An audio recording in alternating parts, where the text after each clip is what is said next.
Greetings and welcome to another round of Master Phil in Your Corner. This is episode number 105. We're going to discuss gun laws, magazine capacities, and training. We are pleased and honored to have a special guest. This guy's awesome. You're going to love him. He's from Reloaderz, New Jersey. Tamer, can you, I don't want to bastardize your last name, so could you like pronounce your last name for all of us? Yeah, sure. It's Arslanuk. Arslanuk. Oh, that wasn't too bad. And Not too bad. and Tamer is the chief instructor and training coordinator at this elite training facility in Wayne, New Jersey. Before we get into it, though, we need to thank our sponsors. So first, we need to thank philross.com, Kettlebells, bodyweight, self-defense, martial arts, virtual and in-person training. We have virtual through Patreon at the Master Phil Ross. And if you just want me, there's over 150 videos plus education. And then I'm also on Burn Along. There's access to over 2,000 other instructors there. I have a couple of books out, Survival Strong and Ferocious Fitness. And in addition to that, we have the Kettlebell Workout Library, which right now is free on Kindle to all Kindle subscribers. We have seminars and certifications to the Bodybell Method, the Minimalist Approach to Strength and Fitness, ACE and NASM certified. And we also have Survival Strong, Defensive Tactics, Body Conditions, and Weapons Training. We have the P3 Training Group, Plan, Prepare, and Protect. Health is a Wealth, a virtual community outreach platform for mental and physical health, wellness, fitness, and education. And we have a new sponsor, One Sleeve BJJ, rash guards, shorts, shirts, hoodies, and all other sorts of fight uniforms and apparel. Be sure to check out One Sleeve BJJ. All right, now it's time to rock and roll with this information here. So Tamer and I, Tamer's led some courses that I've taken. He's an incredible instructor, runs a great program there up at Reloaderz. And, we've had these discussions many times and decided to bring them on and talk about, some of the misconceptions that are going on. And do you know the guys over at Method Tactical, right? Absolutely. Yeah. Right. Rob's a good guy. Yeah. Great guy. Yeah, because I was actually down there. I don't know if you saw, I just did a video on it. I was down there and because I actually had George Cedeno Jr. on prior to that. And we were talking about you when we were down there. And I did the simulator. Have you used that Milo simulator? I have not been there yet, but I intend to, man. How cool was it? Oh, sick, like off the hook. Like, no, when I take my course with you and, I count my rounds, I do all that kind of stuff, right? Let me tell you something. When the S hits the fan, it's different. People need to be able to understand that. I did this one scenario. Well, the first one I got killed on, even though I shot the guy, because I shot him and he had a bulletproof vest and I shot center mass. Oh, wow. Yeah, I know. I had to do a headshot and I didn't do it. And I'm like, how did I lose? and then I did another one. We didn't film this. I filmed that first one where I failed miserably. But I did the next scenario where this one guy was in there with a bunch of kids, in like a high school, their hands behind their heads and they're bent forward, kneeling down, bent forward, and this guy's there. And, it's funny. I unloaded when we counted. I think I unloaded like 7 rounds. Okay. I got him. He didn't get me. I got him. But my first 2 were a little bit to the side because I'm afraid of hitting the kids. That's a natural inclination, right? And you can't do that. But I was lucky enough and I got the rounds off fast. I'm like, pop, pop, pop, pop, pop, nailed them. And then luckily I didn't put the gun down. I just stood there for a second. I had killed him. He was done. And then another guy disguised as one of the children hops up with a gun. Wow. Yeah, I move, he misses, I fire, or I get him. So I got both of them, right? But now you look at it, and we counted my rounds after. I let off 12 rounds. Okay. What's the maximum capacity in New Jersey? 10 rounds. Thank you. There's no way I would have been able to change. No way. No. And people don't understand, like under duress like that. I mean, it's crazy, that simulator. I mean, it really feels like you're in it. I mean, the sirens are going, it's loud, people are running, screaming. So maybe we can talk a little bit about, this misconception on magazine capacities. I mean, we talk about this all the time. It's like if you look at, the statistics on, these guns being used criminally, in mass shooting scenarios, these people are hell bent on doing as much damage as they can. They're not going to follow these laws, right? So these laws, they're really only impacting law-abiding citizens from protecting themselves to the best of their abilities. Roger Benitez is a judge in California a couple of years ago. California had something called Freedom Week, where the federal judge had granted an injunction for their magazine capacity, which was being Right. sued at the time. And in the decision, he articulated it so beautifully. When you are limiting law-abiding citizens to 10 rounds, you're now putting that homeowner, the single mother in the home with her kids, right? You're putting her in a position now. She grabs her gun and she only has 10 rounds in it. What is she going to grab the phone to call 911, or is she going to grab another mag, right? Because she's scared that the 8 people who are barging into her home are going to run through it and hurt everyone. So it's absolutely, it's like so disproportionate as to like what the intent of the law is, right? The intent of the law is create a safer environment, allow people to be better, but unwillingly and indirectly, whether they know this or not, and we could talk about, is there an agenda behind it or not? I think half of it is agenda. I think half of it is naivety, and like these people not just knowing what a semi-automatic gun is, for example. But it's it is being fought in court right now. So I said it a couple of weeks ago to one of my buddies. Within the next year or two, we're going to have all those restrictions being removed. I think even nationally, because of some precedent that took place last year. But just going back to that whole scenario, and it's like, wow, you were so sucked into that red zone, right? Where you don't even, you just, holy crap, what's going on in the it's a simulator. Simulator. Right? Not even, real bullets aren't flying anywhere, and your heart rate, I guarantee you, is still up a little bit, right? Yep. Oh yeah. I felt it. Yeah. And it's like, so it's scary. It's scary that this government that is trying to protect us, to make us safe, is also tying our hands behind our backs. God forbid we ever had to use a gun in self-defense. Yeah. The thing is that you bring something up. Again, all these quote conspiracy theories seem to be coming to light now. But anyway, if you want to talk about gun violence, right, in specific, first of all, over half of gun murders that are considered murders are suicides. Things like 53% now. Okay, so you got to take more than half of them right off the top. And the funny thing is, they talk about that we have a very violent society, and that out of we're number 3 out of 193 countries, number 3 for amount of gun deaths, gun violence, right? But then if you remove 5 cities, if you remove Chicago, St. Louis, Detroit, Philly, and LA, guess where we fall? We drop to 189. Wow. Yeah. And I will tell you, that's nuts, right? And I will tell you, every single one of those cities is a blue city. Every single one of them, they favor the criminal. Imagine if we take New York out of there too now. Right.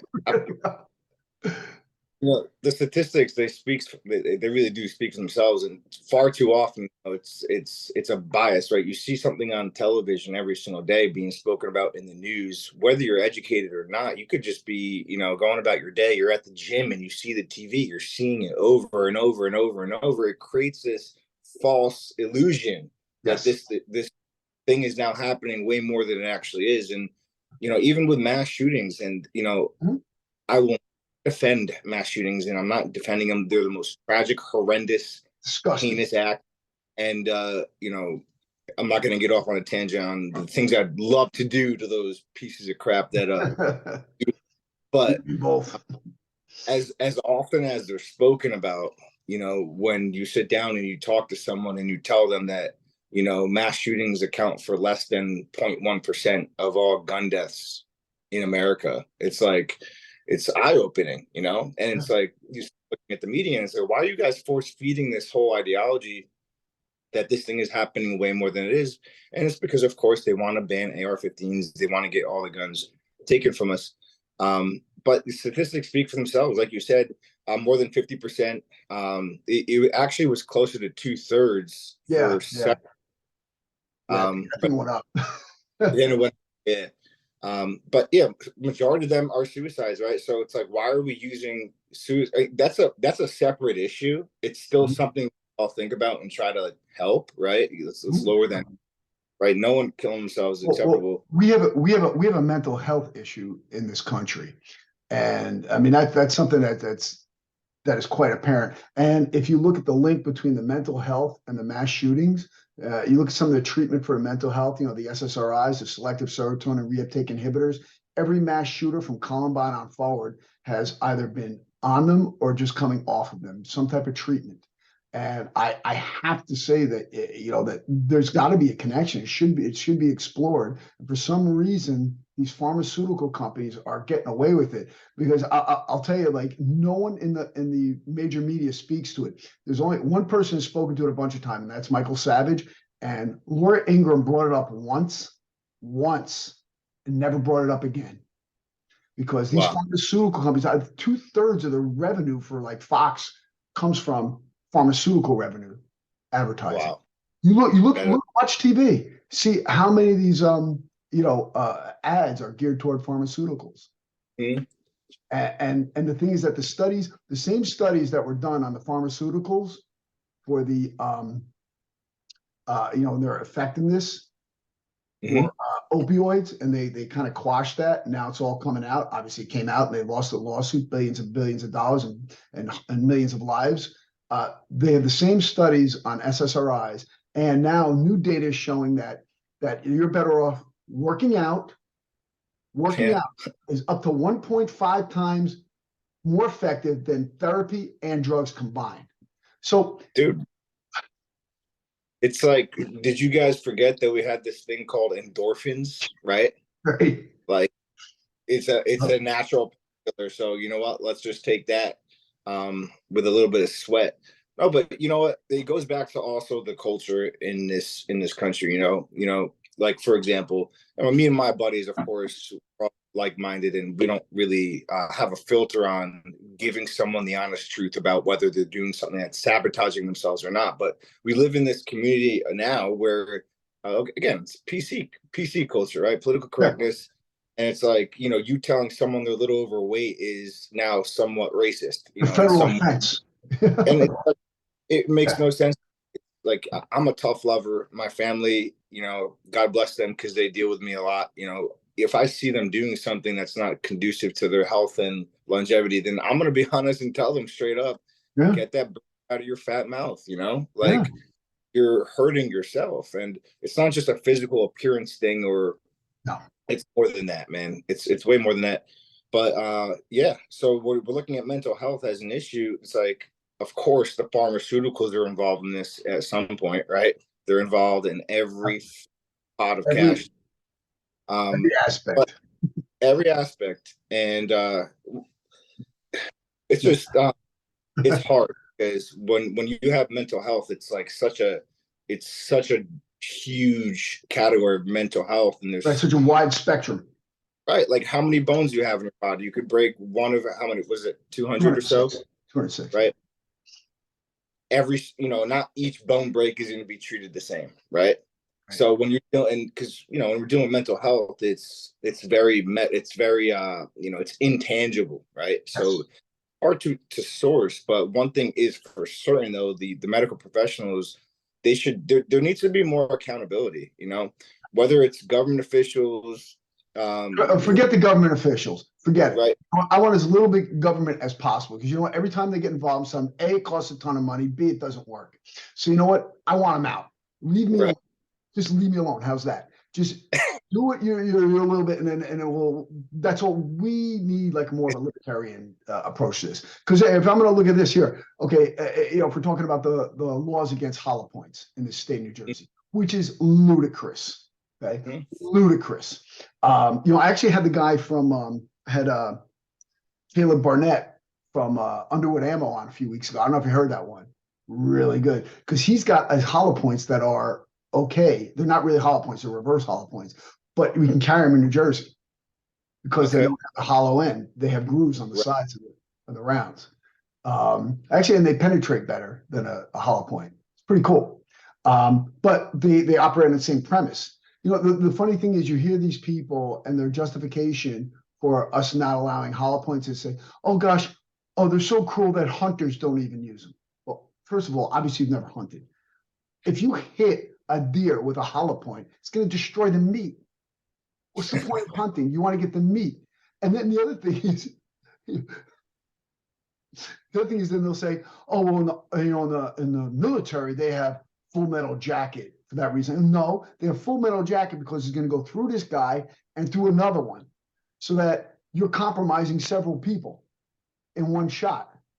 That's the purpose. The purpose of a hollow point is to destroy the subject in front of you, and not some little kid sleeping Mhm. in a room, 3 rooms away. Right. Yeah, again, it's the people drafting, right? The legislative branch, right? The people making these laws most of the time, unfortunately, are not gun people. No, Um, and what they should do, right, if they're actually doing their job as an objective, representative of their constituents, what they should do is then consult the professionals from what those with the respective industries. So, they're not looked at and laughed at like a clown stock. And now you have all these law abiding citizens who are doing something responsible by trying to mitigate collateral damage right. by using the points from being incriminated.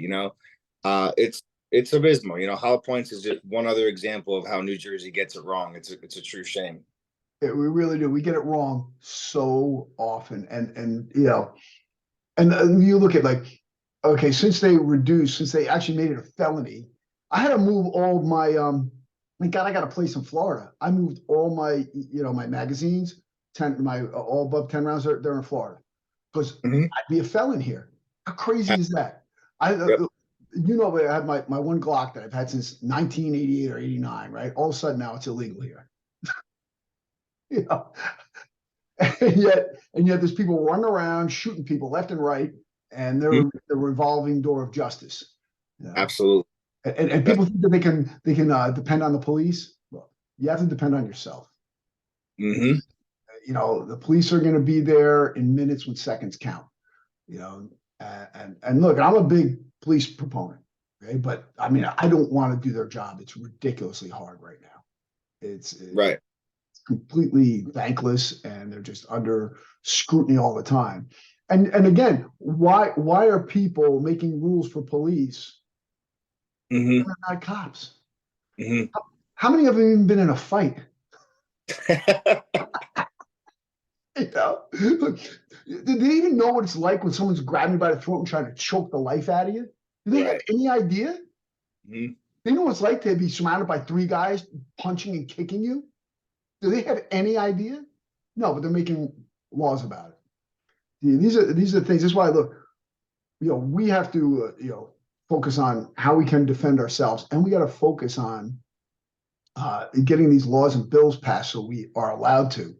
So, what are some of the protection, the laws that people can abide by, that we have to abide by in the state of New Jersey for protecting ourselves in if you do have a legal firearm, if you're, in your house protecting yourself? Maybe you could tell some of the people about that. Sure. Yeah. So in New Jersey, there are, we have a couple of guidelines on use of force, especially deadly force. And of course, there's a continuum of force. So one of the things that we do at Reloaderz when we're teaching concealed carry classes is, and we're conducting the qualifications, is the first thing we do, first hour and a half, we're educating you on the laws, what the guidelines are. Of course, we're not lawyers, and but we do use a printout from the AG. So, but in the guidelines that we go, just giving kind of a summary here for everyone. There's 2 distinctions. There's inside the home. There's outside the home. When we're outside of the home in New Jersey, we do not have any stand your ground laws. So you actually have a duty to retreat. Um, Now, this is important to mention. It's only a duty to retreat if you possess deadly force. So if you are going to use deadly force and you stood your ground in that parking lot and waited the 10 minutes it took for the guy who's threatening you from across the street to make his way over to you, and then he lunges at you with a knife and you pull out your Glock and you got a sub-second draw on, you ice him. Well, you had all that time to leave, so you're probably going to jail for murder. So, you know, the law-abiding citizen is held to a higher standard, right? You're not mentally insane. You're, you know, good conduct. You're law-abiding. So you should have done the right thing and left. But that's only for deadly force. If, you know, you're a defensive tactics instructor and you're nasty with your hands, as you probably are, then you could stand your ground there all day, right? Unless your hands are registered, unless some professional martial art. That's garbage. That's garbage. That's that garbage. That's garbage. All right. That's a joke. So then you would be able to stand your ground with physical force. Now, inside the home, the rules change. They do change a little bit. Luckily, you do not have a duty to retreat from your own home. So it's somewhat of a castle doctrine. But no matter where you are, there are two parameters to conducting yourself in, you know, a deadly force capacity and protecting your life. That is having a reasonable belief that your life is in danger. New Jersey statute actually has two definitions for types of bodily harm. So there's bodily, and then there's serious bodily harm. So if the threat to you was just bodily harm, in other words, you weren't going to be dismembered or killed, or another person wasn't, then you probably aren't going to be justified in using deadly force. Yeah. And it has to be serious bodily harm. So there has to be an imminent need. And the imminent need. So the first thing is the reasonable belief that your life is in danger. And then the second thing that follows is, okay, my life is in danger. If I do not act right now, then I'm going to die. So those things must be there. They must be present, whether you're outside the home or inside the home. So although you don't have a duty to jump out the window of your, you know, second story of your house, in my opinion, the strategy that anyone should use for home defense really is to bury themselves and making sure the family is all accounted for first, burying themselves into a corner, locking those doors, and then just stacking up right behind that door, you know, maybe one of those corners, and just wait. Right? You should be yelling, you should be screaming, you should be telling them to get out of the house. You don't want to shoot. And your wife or your girlfriend, even yourself, if you have the wherewithal to get on the phone and call 911 so the dispatcher records that whole entire encounter, is really important, because what they're going to do, what the prosecutors are going to try to do, is say, even though you were in your own home, you know, you didn't take or exhaust every lesser measure. Like, you know, if you're in your home and you see someone assaulting you, you're going to pull out your gun and go right away. And then the jury asks you, right? They say, or the prosecutor asks, did you ask them to leave? And then you say no.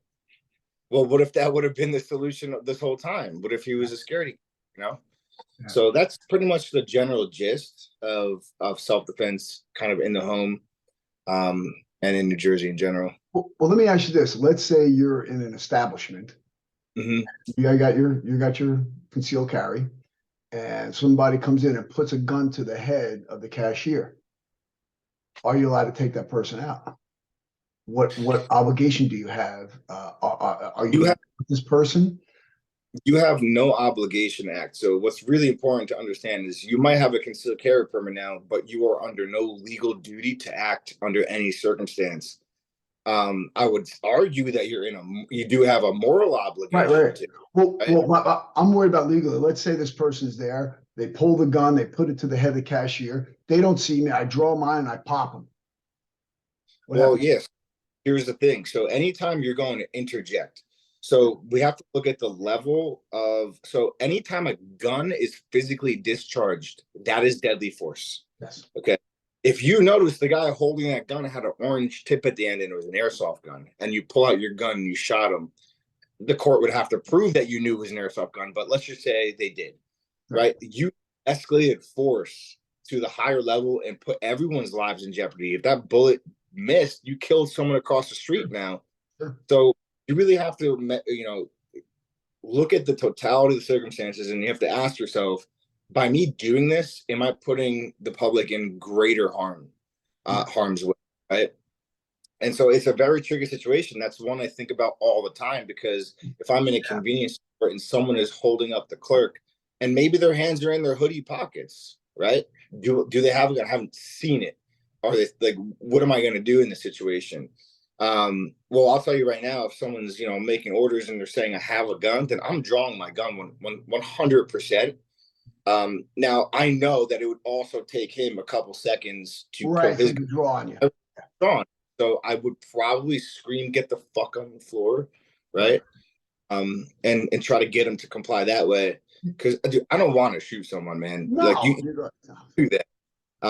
So if you can comply in that sense, that'd be obviously the ideal outcome. But legally speaking, they would, I personally, the bad thing is it's not my opinion that matters here. It's going to be the courts. They say that, yeah. See, I'm worried about situation. Hey, this occurs. The guy, my justification would be, well, I thought he was going. I had every reason to believe that this person's life was in danger, and I had to intervene. Right. Someone's pointing a gun at someone's head. I don't even like you. If he already has the gun out, and let's just say it's a real steel, right? Yeah. And you pull out, like, dude, I think, I would hope, and from what I know about use of force guidelines in New Jersey, you absolutely would be justified. Yeah. The gun is in someone's face. Right. That's a real threat. That's your life is in danger. And look, who knows? You could shoot him and turn and shoot you. Right. Exactly. And the thing is, and what if you run away when this is occurring, and then the clerk gets shot? How are you going to feel when you should have done something about it? Are you? I don't know if you're liable, but No, you actually cannot be held liable. So unlike law enforcement, right? Law enforcement, they actually have an act. Unlike them, we have a treat. Yeah. Now, protecting ourselves is one thing. Protecting a third party is another. You actually have more legal protection, or you're less likely to be prosecuted for wrongfully defending someone else. Yes. Right. Yes. Whereas protect yourself when you're wrong, that's murder. Right. So I guess you're trying with Good Samaritan laws. Yeah. But yeah, so that's kind of the gist of that. Oh, here's another great one. Trying to get passed in July for state of New Jersey. Now, I don't know if you saw they have legislation against the ghost gun laws. Mm-hmm. And included in that is any firearm, okay? And state of New Jersey is a weird, the definition of firearms. Any firearm that is not made by a federally registered manufacturer, right? So they consider BB guns and pellet guns firearms. So if you have a Daisy or something else like that, little BB gun or pellet gun, that's illegal in this state. Yep. You can't have it. Nope. Well, you could. You'd have to get a permit, a pistol permit purchase, like pistol purchase permit, excuse me, in order to take possession of one of those. Ridiculous. How insane is that? It's ridiculous. No, I mean, are you really surprised with the current, governor and administration? You're talking about the same administration, right, that 2 or 3 years ago banned self-defense insurance for gun insurance. Right?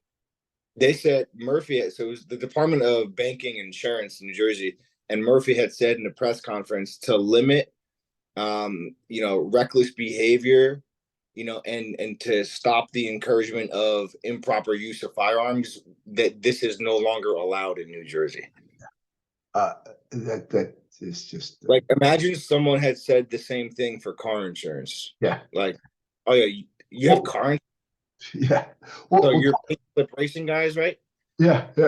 So talk about this. Okay, so talk about comparing them, right? Now, driving, as it says, is a privilege, correct? On your driver's license, a privilege. When you have all the information, says it's a privilege. Yet when I drive my car, I can drive from this state to another state to another state, no issues, right? Right. How come the right to carry, the right to bear arms is a constitutional right, not a privilege? I can't carry my gun into New York, yet I own my gun. I've taken courses. I have carry permit in 40 states, but I can't go unless I have a specific carry permit for that particular state, or unless there's some type of reciprocity. Why is Correct. that? Why is there just not one federal license? We've been trying to get that for years, Phil. Like even when it started with Trump, that was actually one of the only things that when Trump had run that he didn't actually deliver on. Yeah, yeah, Although it was kind of Congress's fault, but right. there should absolutely be a national license to carry. It makes 100%. sense. How are you going to limit that right from one state to the next? It's because every state has differing procedures on how to obtain one. I guess. I mean, if I'm looking at it from Yeah, no, I'm not. yeah, I understand all that, but guess what? A constitutional right was It's above it. those state laws. I mean, you're speaking to the choir here, but you're right. It's You want me to tell you something else? New York State, I mean, I live right by the border. If I Mhm. drive across the border with my gun, even if it was unloaded, I can still get arrested.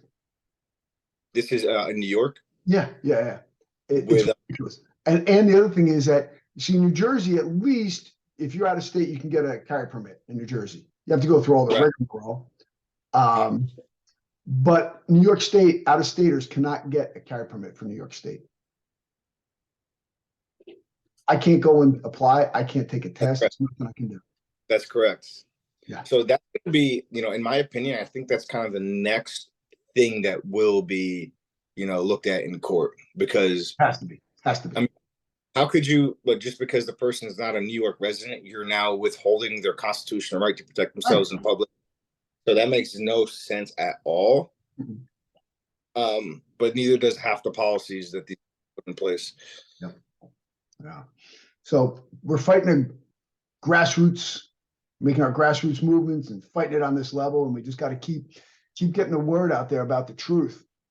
Now, Tamer, are there any events coming up? Anything you want to mention about Reloaderz? I know we have the car show this weekend, right? Yeah, the 18th. No, is it the 18th? Yeah, it's Father's Day. I'm bringing my Challenger up. I don't know if you've seen it.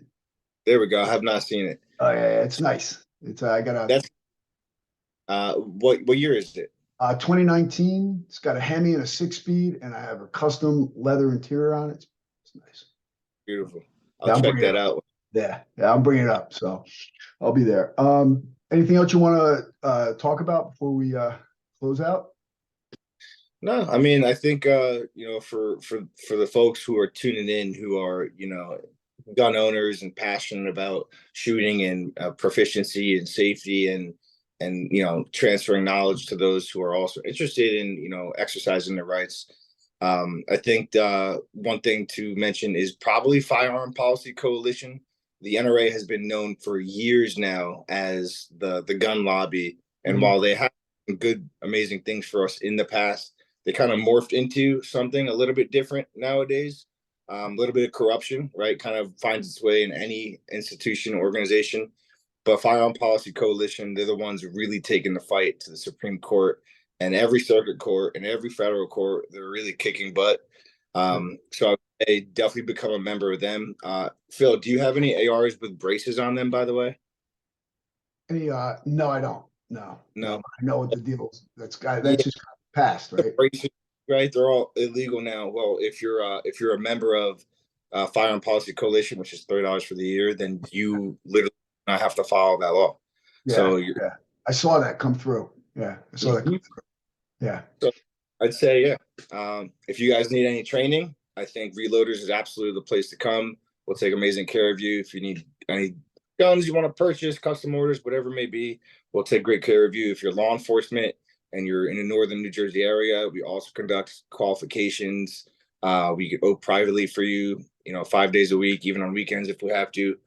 We offer a bunch of services. So And we're going don't to be be shy. doing defensive tactics too soon. And yeah, we're gonna have a special feature with Phil here and offer an offensive tactics class and get some nice lesson of that because I've never taken something like you do hand combatives with blades and stuff like that as well, correct? I do the whole thing. Right. Yeah. So I'm excited about, soaking up all the knowledge I can from you. We're gonna have some fun. Okay, guys. I'm gonna Tamer, you're gonna give me a couple of these links. I'll put them in the description so people can click onto them, like the Instagram link, the website, the Facebook, all that kind of stuff. And I'd like to thank Tamer for being on with us today.